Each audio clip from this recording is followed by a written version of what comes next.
الله جل شانه دې زمونږ او ستاسو د نیکو اعمالو تله درنه کړي او د نیکو اعمالو تله درنیږي د چا چې څوک متقیان دي د الله نه یریدونکي دي د الله حکم منونکي دي نو چې څوک په دې دنیا کې د الله د حکم مطابق خپل زندگی تیر کی د مونږ اهتمام د تلاوت اهتمام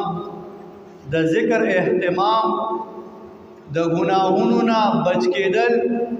د نظر حفاظت د لاس او د غوږونو حفاظت دا وکي نو دې متقی شو متقی ما نزان بچکول تقوا ستویل کی یو صحابی فرمائی دی تویل کی گی جسرے پجامبڑو کے روانی یو طرف تا بل طرف تا غنی د جامی راونڈی کڑی پینسی راونڈی کڑی اوزان دا غنو نا بچکی نو دکرنگی دنیا پدی کے غنی دی د بد نظرے د بے حیائے د سود د زنا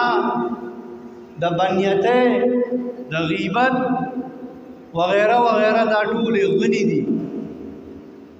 نو چې کوم انسان د دې نزان بچ کے دا متقی شو